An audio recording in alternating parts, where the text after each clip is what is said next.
She could taste iron and wet earth, but the memory that would never leave her was the sound. Her own daughters, somewhere behind her, screaming in a pitch no mother should ever have to recognize.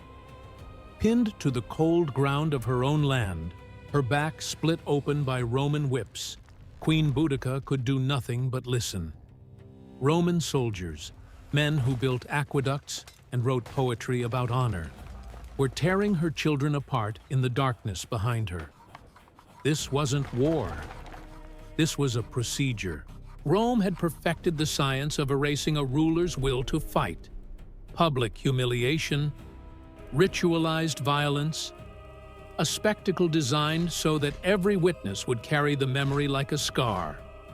The message was always the same: resist, and we will hollow you out from the inside. But in that mud-soaked field in AD 60, Rome made the kind of mistake that empires don't survive. The officers who signed the orders believed the math was simple. Take her husband. Take her throne. Take her fortune. Take her daughter's innocence. Leave nothing behind, and the woman becomes nothing. They were catastrophically wrong. Because when you burn away everything a person has left to lose, you don't create obedience. You create something far worse.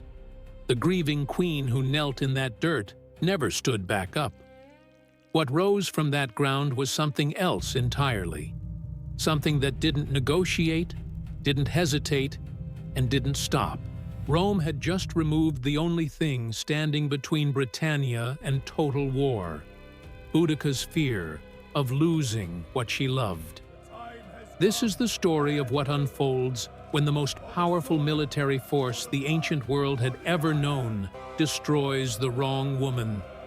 A story written in ash, in Roman blood, and in the ruins of cities that burned so hot the soil still carries the scorch marks 2,000 years later. This is the savage reckoning of Queen Boudicca, a mother who looked at the empire that stole her daughter's future and made a decision. If her children would never know peace, then Rome would never know sleep again. Before the first flames rise, drop a comment and tell me exactly which city and country you're watching from. Take a second to subscribe and support the channel. You're watching Ancestral, the best dark history channel in the world. To understand the scale of what was about to happen, you need to understand the ground it grew from. Britannia in AD 60 was not a quiet, obedient corner of the empire. It was a festering wound at the edge of civilization. Rome had officially invaded 17 years earlier under Claudius, but control over this rain-drenched, fog-strangled island was an illusion held together by one thing only: the blade of a Roman short sword. For the legionaries stationed there, Britannia was punishment. A land of endless forests you couldn't see through, freezing rain that never stopped, and tribes who decorated their skin with nightmare patterns and prayed to gods that wanted blood. Romans saw themselves as the highest form of human achievement, the only civilization worth the name. They looked at the Celtic Britons and saw animals, screaming, painted animals waiting to be broken, taxed, or buried. But the imperial machine was overextended. It couldn't crush every tribe at once, so it leaned on a system as ancient and poisonous as empire itself: the client kingdom. Rome would find tribal leaders willing to trade real sovereignty for a comfortable performance of power. The bargain was simple and rotten. Kneel before the emperor. Pay your crushing tributes on time. Keep your own people quiet. And in return, Rome would generously allow you to pretend you were still a king. The whole arrangement ran on mutual deception. The Britons pretended to be loyal. Rome pretended it wouldn't eventually devour them whole.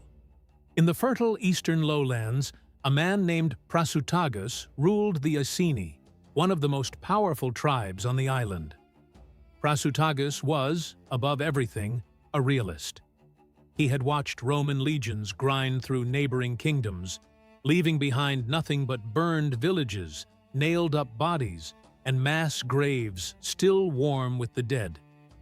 He understood one thing with perfect clarity: open resistance against Rome was suicide, so he chose the only path he thought could save his people.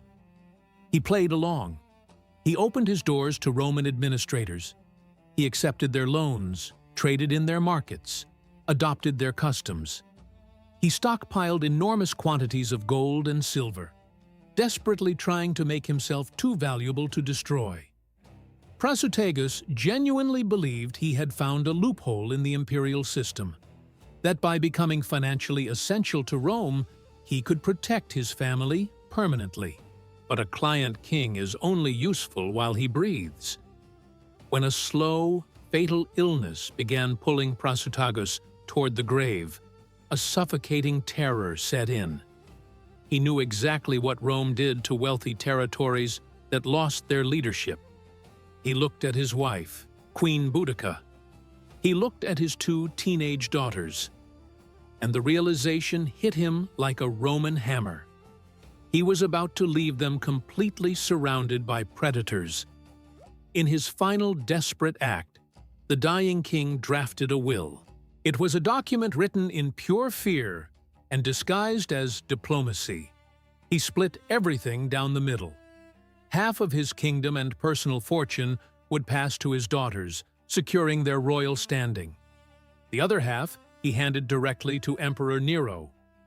Prasutagus believed this was brilliant.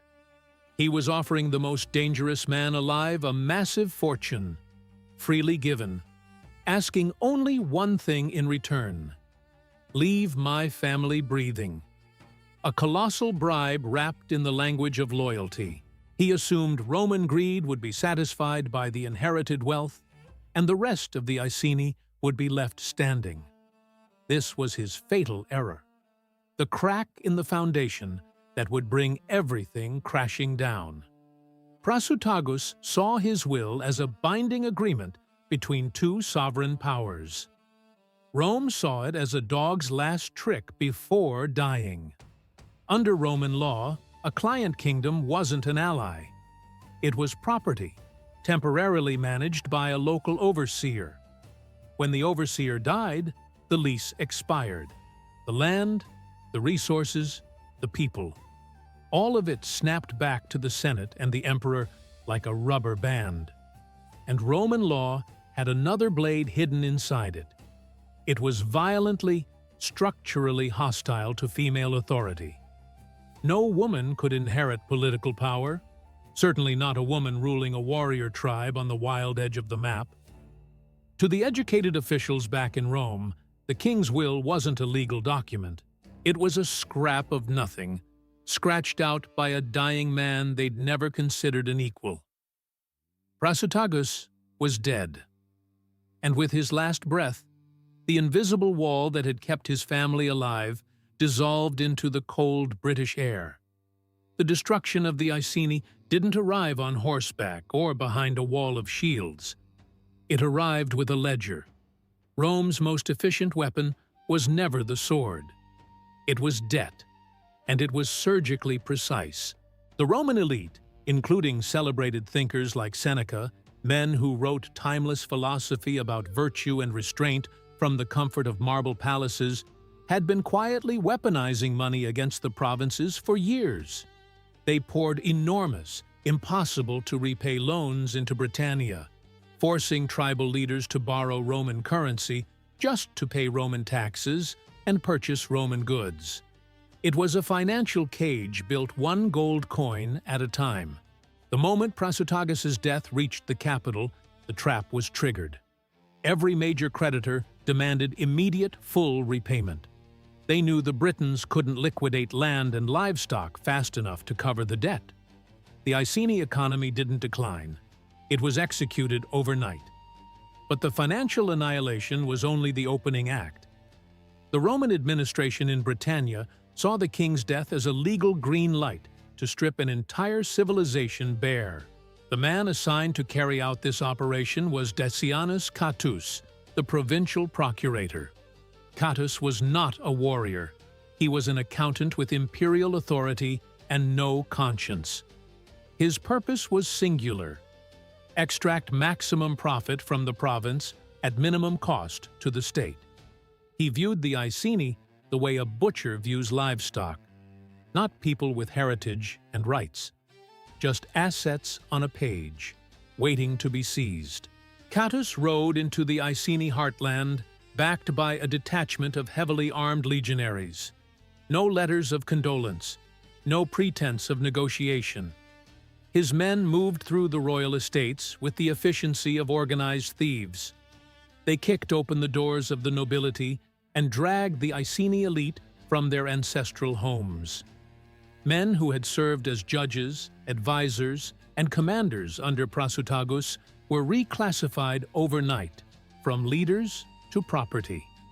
Their lands confiscated without a word, their herds slaughtered for Roman provisions, their family names erased. The message Catuus carved into every household was absolute. The agreement is dead. You own nothing. And whether you continue to exist is entirely our decision. Standing at the center of this collapsing world was Queen Boudicca. And here, you need to strip away every romanticized version of her that history has polished into myth. At this moment, she was not yet a legendary war leader. She was a widow still carrying the weight of her husband's death.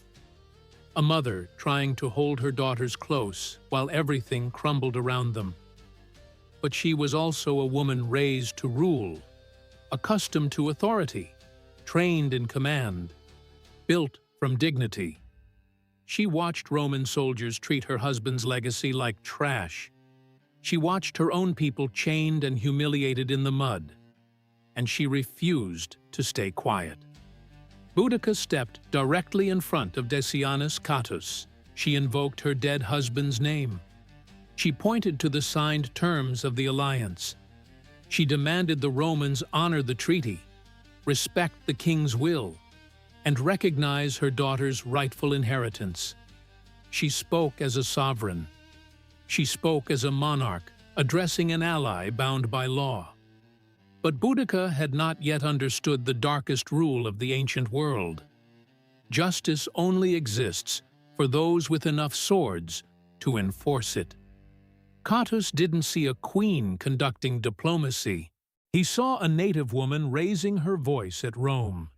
He saw a piece of claimed property stepping out of line. His response wasn't a legal argument. It was an order designed to shatter her permanently. The command dropped, and the legionaries moved with cold, rehearsed precision. No pause, no hesitation. They seized the queen of the Iceni and pinned her where she stood, right there, in the heart of her own kingdom, surrounded by her paralyzed, horrified people. They ripped the royal garments from her body, stripped her bare in the freezing open air, reduced her from sovereign to flesh in front of every set of eyes that mattered. They lashed her to a rough post. The first crack of the whip tore through the silence, followed by the thick, wet sound of braided leather splitting skin. They flogged her slowly, deliberately, each strike timed so the entire court could hear it, a rhythmic percussion of imperial domination echoing across the settlement. The blood of Iceni royalty ran into the dirt and mixed with Roman boot prints. But the physical destruction of Boudicca's body was only the surface layer. It was the opening movement of a far deeper psychological demolition that Catuus had designed for her bloodline. While Boudicca hung from the post, her back a destroyed landscape of open wounds, the screaming began. But it wasn't hers. The soldiers turned toward her two daughters. These were royal girls, sheltered, revered, representing the living future of the entire kingdom. Now, under Roman decree, they were classified as spoils of an empire that hadn't even needed to fight a war. The soldiers dragged the screaming girls away, their cries swallowed by indifferent Roman officials standing nearby, with dry eyes and folded arms. What was done to them was not a lapse in discipline. It was not drunken soldiers losing control. It was policy. A calculated psychological weapon Rome had deployed across dozens of conquered lands. By desecrating a royal bloodline, Rome was broadcasting a message that no speech could deliver. Your gods are powerless. Your king was nothing. Your future belongs to us, and we will use it however we see fit. Boudicca was forced to hear every moment of her daughter's destruction, forced to absorb her total failure. As a mother, as a protector, as a queen. The Romans wanted that helplessness to become her permanent state. They wanted her to accept, at the deepest level of her being, that her existence and the existence of everyone she loved was a privilege granted entirely at the pleasure of Rome. When it was finally over, the Romans deliberately left them alive. Death would have been a kindness, and Rome's machinery of terror was not built for kindness. They cut Boudicca down and left her crumpled in the blood-soaked dirt, surrounded by her shattered daughters and the silent, traumatized remnants of her court. Catus and his men loaded up the seized gold, packed the confiscated grain, and rode back toward their fortified cities, leaving behind a kingdom with its spine ripped out. They believed they had executed a flawless pacification, standard operating procedure, neutralize the leadership, drain the wealth, maximize public humiliation, install permanent fear. Catus went to sleep that night fully convinced he had broken the Iceni forever, that the damaged, hollowed-out widow would disappear into obscurity, dragging herself through whatever remained of her life as a breathing monument to the cost of defying Rome. This is the precise moment where Rome's entire framework of psychological warfare collapsed in on itself.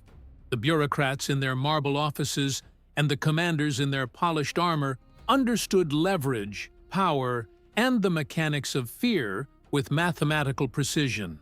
But they carried a blind spot so enormous it would cost the empire rivers of blood. They assumed that absolute grief always produces absolute submission, that stripping a person of everything they possess leaves behind nothing but a shell. They never accounted for the terrifying chemistry of total loss. When a human being has their family violated, their dignity torn away, their wealth stolen, and their future erased, they also lose their fear. There is nothing left to threaten, no hostage left to take, no pressure point left to squeeze. The Romans believed they had stamped out a spark of resistance. What they had actually done was build a bomb inside a grieving mother's chest and light the fuse themselves. As Boudicca lay trembling in the cold mud, feeling the last traces of the woman she used to be drain out of her body, something else was already growing in the wreckage. Something that had no use for diplomacy, no interest in survival, only direction.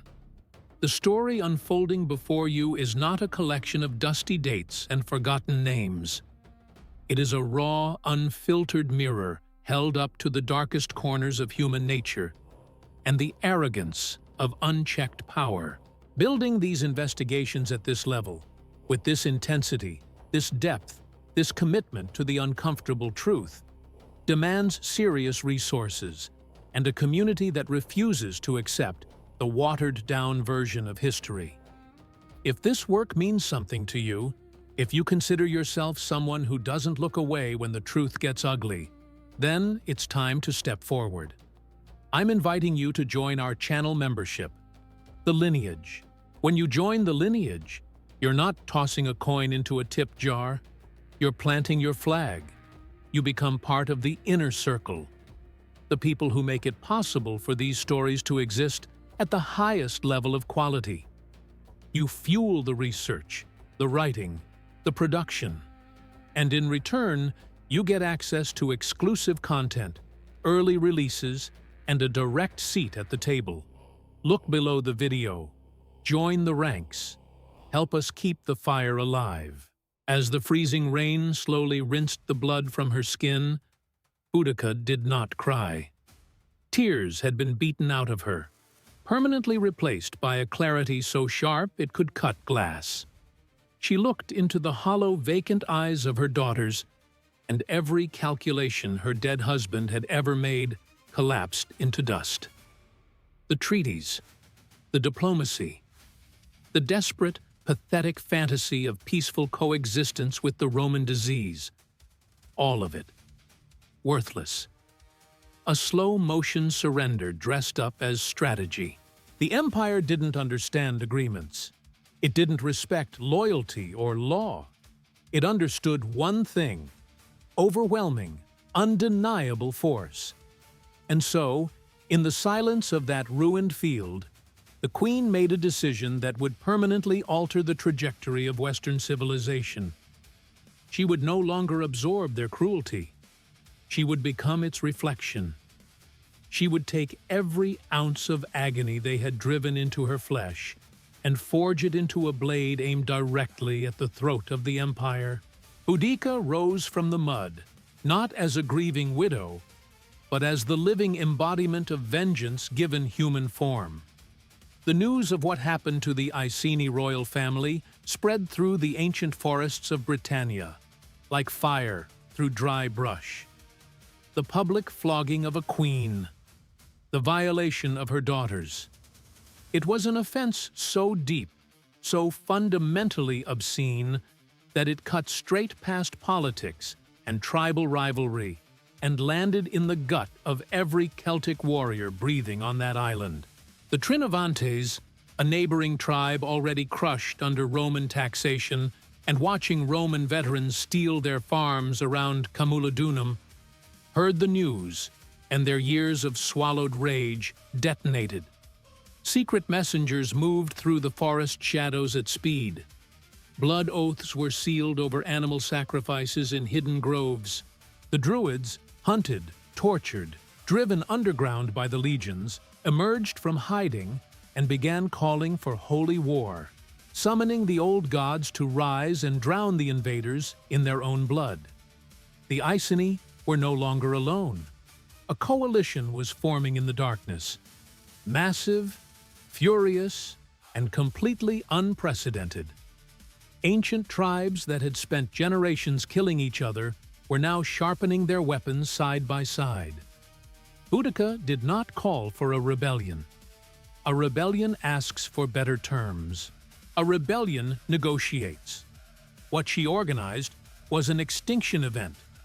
She stood before the assembled war chiefs, scarred, unbowed, her ruined back a living record of what Rome considered justice, and delivered a single, non-negotiable vision. No treaties, no mercy, no prisoners. They would march on every gleaming, arrogant Roman city planted on their stolen earth, and they would pull them apart stone by stone until nothing remained but ash and silence. As tens of thousands of painted warriors sharpened iron and marked their skin with the symbols of death, the supreme Roman military commander, Governor Suetonius Paulinus, was stationed hundreds of miles away in Wales, completely oblivious. He had no idea that the ground beneath the empire's feet had already cracked open. Rome's infallible war machine had finally manufactured an enemy it couldn't buy, couldn't intimidate, and couldn't control. Every restraint had been removed. The countdown had reached 0, and the first Roman city was directly in the path of the storm. When the transformation was complete, the woman who had once stood before Roman officials demanding justice was gone, erased, buried in the same mud they'd left her bleeding in. What remained didn't grieve. What remained didn't negotiate.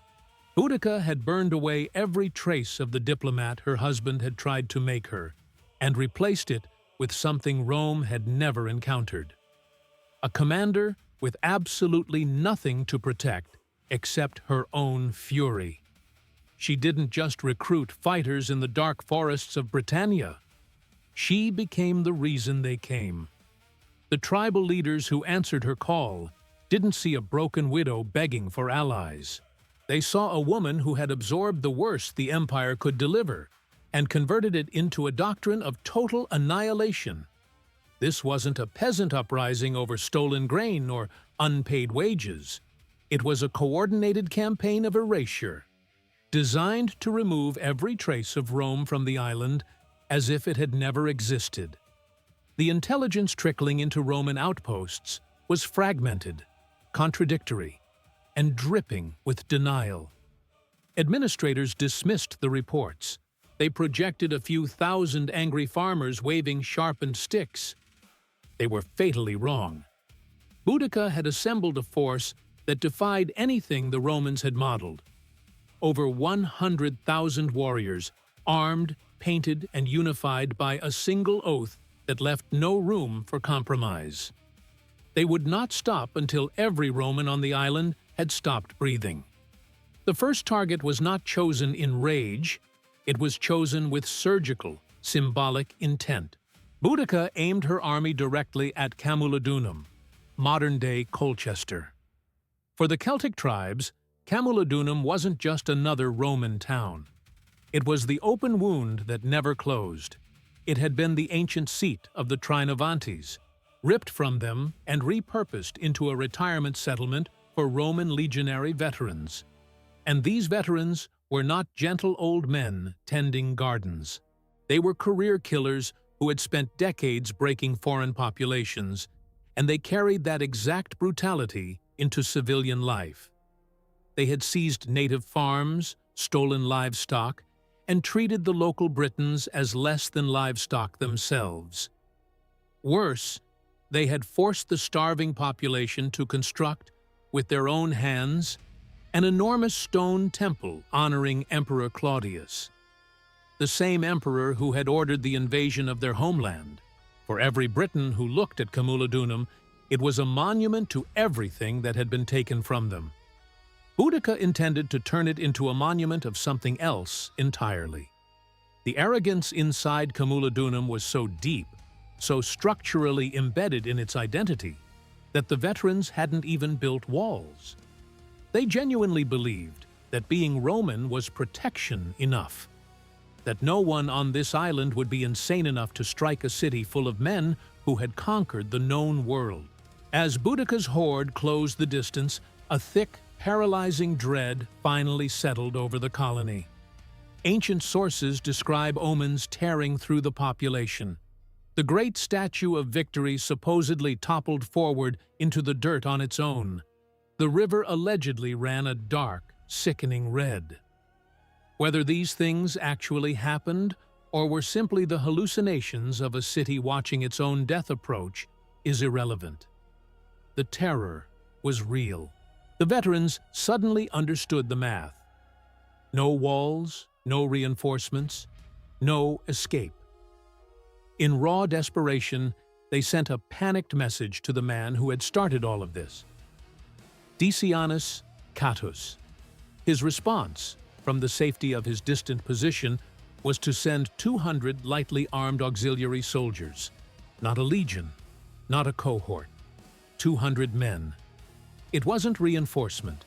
It was a funeral arrangement. When Boudicca's forces hit Camulodunum, what happened wasn't a battle. It was a deletion. Painted warriors flooded the streets in a deafening wave that swallowed the settlement whole.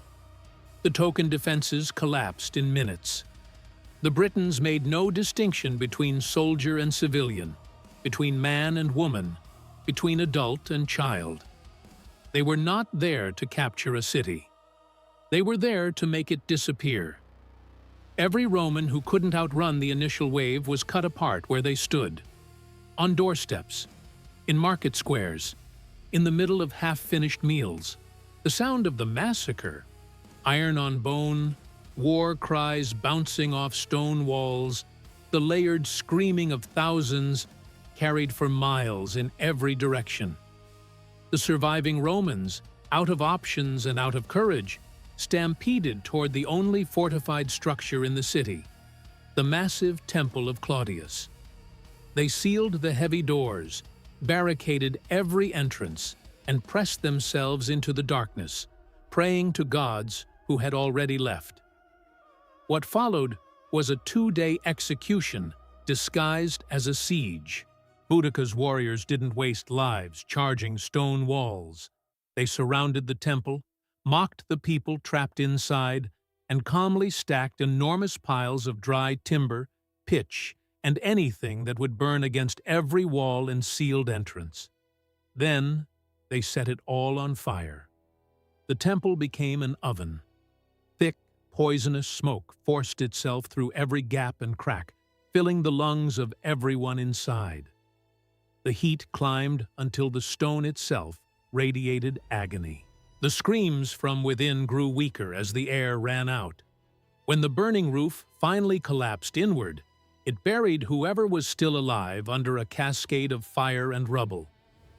Camulodunum was annihilated, not captured, not looted, but genuinely removed from existence. Burned so completely, so intensely, that when archaeologists excavate Colchester today, they still pull up a thick, unmistakable layer of charred debris and fused Roman metal, a geological scar that has outlasted every empire since. The obliteration of a major Roman colony sent a shockwave through the entire military command chain. Rome finally understood this was not a local disturbance. This was an existential crisis. The nearest available strike force was the 9th Legion, led by an ambitious and aggressive officer named Quintus Petilius Cerealis. Cerealis absorbed the desperate reports and moved immediately, assembling roughly 5,000 heavy infantry and cavalry and force-marching them toward the smoking ruins. He operated from the standard Roman assumption that superior training, heavier armor, and disciplined formations would grind any disorganized tribal force into the dirt.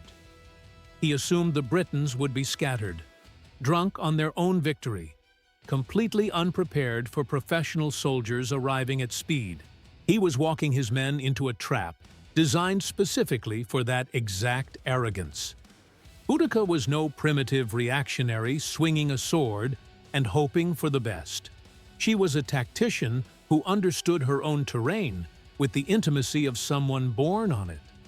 A web of local scouts had been tracking the 9th Legion from the moment it left its fortress, reporting its speed, its route, its formation. She knew where the column would be most compressed, where the trees grew thickest and the ground turned softest. She didn't wait for Cerealis to reach open ground. She hit him in a densely forested corridor where every Roman advantage, formation, armor, discipline became a liability. The ambush was devastating in its precision. The marching column was struck simultaneously from every direction by a screaming mass of warriors erupting from the tree line. The legionaries had no room to form their shield walls, their long weapons tangled in the brush. The chain of command dissolved under the sheer sensory overload of the attack. Noise, chaos, bodies everywhere, iron flashing from angles that shouldn't have been possible. The Britons carved into the Roman lines with a ferocity that left no room for recovery. They dragged armored soldiers into the mud and drove blades through every gap in the plating. The legendary discipline of the 9th shattered within the first hour. Veteran soldiers, men who had trained for years, fought across continents, realized they were sealed inside a killing corridor with no exit. They fought hard. It didn't matter. In a matter of hours, the entire infantry force of the 9th Legion ceased to exist. Thousands of Rome's most expensive, most heavily trained soldiers were slaughtered and left in the cold mud, stripped of their armor. Cerealis himself, watching his command disintegrate around him, made the only decision left. He abandoned his infantry, gathered whatever cavalry could still move, punched through a weak point in the Briton encirclement, and fled. The destruction of the Ninth was not just a military defeat, it was a psychological detonation. The untouchable Roman machine had just been gutted by the same woman they had publicly whipped and humiliated weeks earlier. The news of the destroyed legion finished what was left of Roman administrative nerve. Decianus Catus, the cold bureaucrat who had personally ordered the flogging and the assault on Boudicca's daughters, finally grasped what he had set in motion. He understood with perfect, nauseating clarity that Boudicca would find him, and that his death would not be quick. Without issuing a single evacuation order, without lifting a finger to protect the thousands of civilians he'd spent years bleeding dry, Catus climbed onto a fast ship and fled across the channel to Gaul. He left behind an entire province, undefended, leaderless, and directly in the path of the storm he had personally created.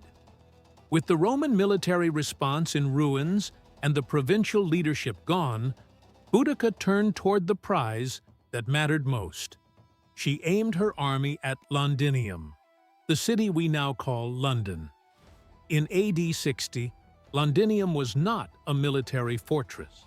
It was the commercial engine of Roman Britain, a sprawling, wealthy hub of merchants, traders, warehouses, and thousands of citizens who had staked their entire lives on the assumption that Rome would always be there to protect them. When the shattered survivors of Camulodunum and the remnants of the Ninth Legion staggered through the gates with their reports, the city collapsed into pure, unfiltered panic. Wealth meant nothing. Connections meant nothing. You cannot negotiate with a force that has already decided you don't deserve to exist. While Londinium spiraled, Governor Suetonius Paulinus was racing back from the opposite end of the island. He'd been conducting a ruthless campaign against the Druids on the island of Mona, completely blind to the catastrophe unfolding behind him. When the reports finally reached him, he reversed course immediately, driving his legions down Roman roads at a pace that pushed men to the edge of collapse. Suetonius was no idealist. He was a cold, experienced tactician built entirely from pragmatism. He rode ahead of his main force with a cavalry detachment and entered the hysterical streets of Londinium personally. The citizens swarmed him. They begged him to stay, to fortify the perimeter, to deploy his men around the city.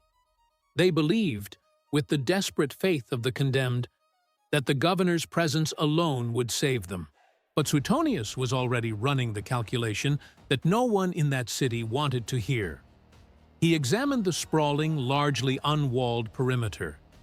He assessed the condition of his exhausted, depleted forces. He read the intelligence on Boudicca's army, its size, its speed, its complete immunity to negotiation. And the math told him one thing. If he locked his legions inside Londinium, he would be surrounded, starved, and destroyed, exactly like the veterans at Camulodunum. The civilians were irrelevant to the equation. If the legions died, Britannia was lost permanently. So Suetonius made a decision that history has never forgotten and never forgiven. He stood before the desperate, weeping population of Londinium and declared the city indefensible. He was pulling out, immediately, every soldier, every horse. The reaction was total disintegration. Citizens grabbed at the reins of Roman horses. They fell into the mud, weeping, pressing gold into soldiers' hands, offering everything they owned for protection that was never coming. Suetonius didn't flinch. He issued one final, brutal offer. Anyone capable of matching the army's marching pace could leave with them. Everyone else, the elderly, the sick, the children, anyone unwilling to abandon their possessions, would be left behind. The legions formed up and marched out through the screaming crowds, stone-faced, moving in rigid formation through a city they were handing to the executioner. Suetonius traded tens of thousands of civilian lives for a few more days of strategic positioning. He gave Londinium directly to the woman Rome had tried to destroy. When Boudicca's army reached the gates of Londinium, there was no garrison waiting, no shield wall, no resistance, just a massive, trembling city full of people who had been left behind by the only force that could have saved them. What happened next was not warfare. It was industrialized slaughter. Roman historian Cassius Dio describes violence so extreme it sits outside the boundaries of anything Rome had previously documented. Boudicca's orders were explicit and absolute. No prisoners, no slaves, no hostages, no ransoms. The traditional economics of ancient warfare were suspended entirely. The Britons wanted one thing only: the complete, irreversible elimination of every Roman life inside those streets. They swept through Londinium and butchered every living person they found. The killings were designed to maximize horror. Wealthy merchants were nailed to the wooden frames of their own storehouses. Roman women were hunted through the streets, stripped in a deliberate, grotesque echo of what had been done to Boudicca herself, and subjected to mutilations so extreme that the ancient sources struggle to describe them clinically. Civilians were hanged in public squares. Children died in alleyways. The streets of the wealthiest city in the province ran with blood until the gutters overflowed. When every soul had been silenced, the Britons took what served their war effort from the storehouses and then set everything else on fire. The blaze was so intense it melted imported Roman glassware and fused coins into solid lumps of metal. Modern London sits on top of what archaeologists call the Boudiccan destruction horizon, a permanent stratum of red, oxidized ash that marks the exact moment a mother's rage burned a city off the map. The carnage didn't pause. Boudicca's army, now swollen with confidence and loaded with captured Roman weapons, immediately turned toward Verulamium, modern St. Albans. This city was populated primarily by native Britons who had chosen collaboration over resistance, fully adopting Roman customs and turning their backs on their own people for the comfort of imperial favor. In Boudicca's calculus, these traitors deserved worse than the Romans themselves. The horde descended on Verulamium and executed the identical protocol: total slaughter, total burning, total erasure. In the space of a few devastating weeks, Boudicca had systematically obliterated the three most significant cities in the province. Roman historians place the death toll between 70 and 80,000. Roman citizens, allied locals, collaborators, and everyone caught between. The scale was unprecedented. A single woman, weeks removed from being publicly tortured, had brought the most powerful empire on earth to its knees and paralyzed its entire administrative apparatus with a level of violence Rome had previously believed only it was capable of delivering. To truly understand the depth of this terror, the precise mechanics of the Roman system that caused it, and the human cost that followed, you need access to the primary sources. The specific book used as the foundation for today's investigation is available right now through the View Products button on your screen. It's a deeply researched, unflinching examination of every decision, every failure, and every drop of blood spilled during this uprising. It strips away the mythology and exposes the raw political machinery underneath. If you want to go deeper than any documentary will take you, you need this on your shelf. And alongside it, we've assembled a curated collection of additional items connected to the world we're exploring today. Open the shop on your screen now. Browse what's there while I tell you how this nightmare reaches its end. Secure your piece of the history we're uncovering together. Governor Suetonius Paulinus had run out of road. He had saved his legions, but he was now stranded in a burning province with no reinforcements, no supply lines, and an army pushed to its physical limit. Behind him, closing fast, was an ocean of warriors, confident, armed with captured Roman steel, and hungry for the one kill that would finish the war permanently. Suetonius understood with absolute clarity that the survival of Roman Britain, possibly the Western Empire itself, depended entirely on what he did next. He could not retreat again. There was nowhere left to go. He had to stop, turn around, and face the full, terrifying weight of Boudicca's army with whatever he had left. The final collision between Roman discipline and a mother's unextinguished fury was now inevitable. Suetonius needed one thing, a piece of ground that could turn his disadvantage into a weapon. A narrow corridor where numbers meant nothing and structure meant everything. He scanned the British landscape for the place where he would either save the empire or die with it. The trap was being set, and the earth beneath them was about to absorb more blood than it had in any single day in recorded history. Governor Suetonius Paulinus was out of ground and out of time. He was stranded in a hostile, burning province with roughly 10,000 exhausted soldiers, completely severed from supply lines, with the smoldering corpse of Londinium behind him, and a tidal wave of over 200,000 Briton warriors closing the distance fast. Continued retreat meant annihilation on the march. An open-field engagement meant annihilation in minutes. Suetonius understood with ice-cold certainty that everything, Roman Britain, the western frontier, possibly the trajectory of the empire itself, came down to where and how he chose to stop. He needed terrain that would do what his numbers couldn't. He needed a piece of ground that would turn Boudicca's greatest advantage into her fatal weakness. He found it along Watling Street, a narrow, steep-sided gorge that funneled into a wide plain, with a wall of dense, impassable forest sealing off the rear. Suetonius marched his 10,000 men into the throat of this corridor and locked them in place, a compressed line of heavy shields and sharpened iron wedged between two slopes that no army on earth could flank. The geometry was brutal in its simplicity. Boudicca could outnumber him 20-1, but the gorge didn't care. The terrain would only allow a few thousand warriors to make contact at any given moment.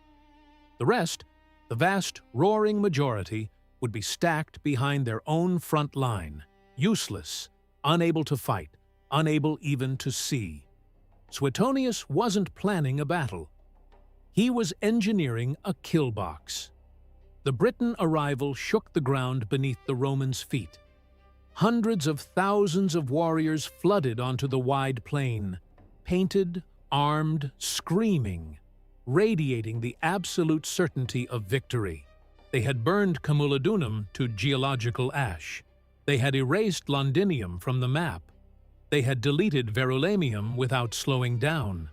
The small, silent Roman formation wedged into the gorge looked like the final trivial obstacle between them and permanent liberation from the empire. And it was this blinding, all-consuming confidence that led them into the single worst tactical decision in ancient military history. They brought their families to watch. Thousands of heavy wooden wagons were arranged in an enormous crescent behind the army, an elevated gallery for wives, children, and elders to witness the destruction of Rome's last soldiers in Britain. They expected a spectacle, a celebration. Instead, they had just built an impassable wall across their only line of retreat. They had sealed themselves inside their own arena. On the Roman side of the field, every legionary standing in that gorge understood the situation with nauseating clarity. There was no surrender available, no retreat possible. If the line broke for even a heartbeat, every man in Roman armor would die screaming before sunset. The silence in the Roman ranks was not calm.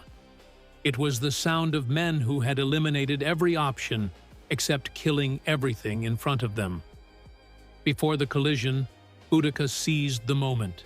She didn't command from the rear like a distant monarch watching through messengers. She drove a heavy war chariot across the entire front of her army, her two daughters standing beside her, visible to every warrior in the horde. She had stripped away every trace of the diplomatic queen her husband had tried to build. She wore the rough garments of a battlefield commander, and she left the destroyed skin of her back fully exposed, a living banner of what Rome considered diplomacy.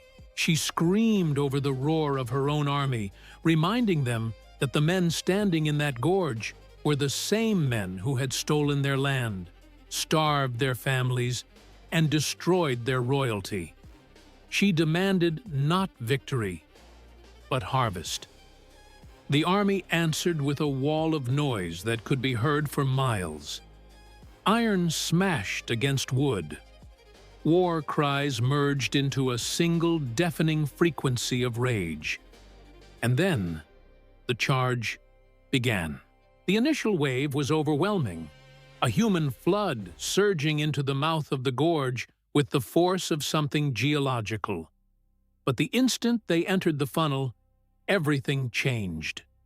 Hundreds of thousands of bodies compressed into a corridor that could hold a fraction of them. Individual movement vanished. Warriors couldn't lift their arms, couldn't swing their long Celtic blades. They were pushed forward not by choice, but by the crushing physical pressure of the countless thousands still charging blindly behind them. They became a dense, helpless mass, moving directly toward the Roman shield wall.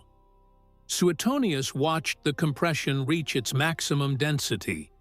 He waited until the screaming front line closed to roughly 40 yards. Then he gave the signal. Thousands of heavy iron javelins launched in a single coordinated volley that briefly darkened the sky before hammering down into the packed Briton ranks. The effect was catastrophic. The Roman pilum was not designed merely to kill. It was designed to neutralize.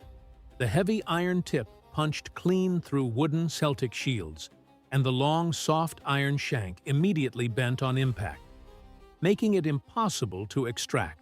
In one volley, the entire Briton front line was suddenly carrying shields that were pinned to their own arms or dragging uselessly in the mud. They ripped the ruined shields away, exposing bare chests to everything that came next. The second volley hit before they could breathe. Thousands more javelins tore through the unprotected, immobile ranks, dropping warriors by the hundreds and turning the gorge entrance into a landscape of dead and dying bodies stacked on top of each other. The charge choked on its own casualties. Momentum died. This was the moment Suetonius had been waiting for with surgical patience. He ordered the advance. The legionaries didn't break formation. They didn't rush forward in a frenzy. They reorganized into wedge formations, tight, disciplined triangular points of interlocked shields and short blades designed specifically to split disorganized masses apart. The Roman push forward was mechanical, industrial. Each legionary executed the same motion in continuous repetition. Step forward, drive the gladius into the exposed gut or throat of the nearest body. Withdraw the blade, step over the falling man. Repeat. No wild slashing, no wasted energy, just a relentless conveyor belt of killing that advanced out of the gorge inch by inch, leaving nothing alive behind it. The compressed Britons at the front couldn't fight back. They couldn't retreat. They were physically shoved forward by the blind weight of their own army into a wall of Roman iron that simply consumed them. The psychological collapse came fast. The warriors being fed into the front of the grinder realized they were dying without inflicting any damage at all. Panic replaced fury. The front lines tried to turn and run, and slammed directly into the hundreds of thousands still pushing forward from behind. The collision was fatal on its own. Thousands of Britons were crushed to death by the pressure of their own people, suffocated in the mud, without a Roman blade ever touching them. The entire horde shattered. Weapons dropped. Formation dissolved. Warriors abandoned their chiefs and stampeded toward the only open space they could see, the rear of the battlefield. But the rear was sealed. The fleeing mass hit the wall of heavy wooden wagons they had positioned for their families to watch from. The trap closed completely. Boudicca's army had built its own cage. Hundreds of thousands of panicking bodies crushed against immovable wood and iron wheels, while their own wives and children watched from above in frozen horror. The Roman legions advanced out of the gorge in disciplined formation, supported by auxiliary infantry on the flanks and cavalry sweeping wide. They reached the trapped mass and did exactly what Boudicca's army had done in Londinium. They showed no mercy. The legionaries cut through the pinned crowd with the same mechanical efficiency they'd used in the gorge. Fleeing warriors, women dragged from the wagons, children hiding beneath the axles. The Romans remembered the burned veterans at Camulodunum. They remembered the mutilated bodies in the streets of Londinium, and they collected on every debt in a single compressed afternoon of absolute violence.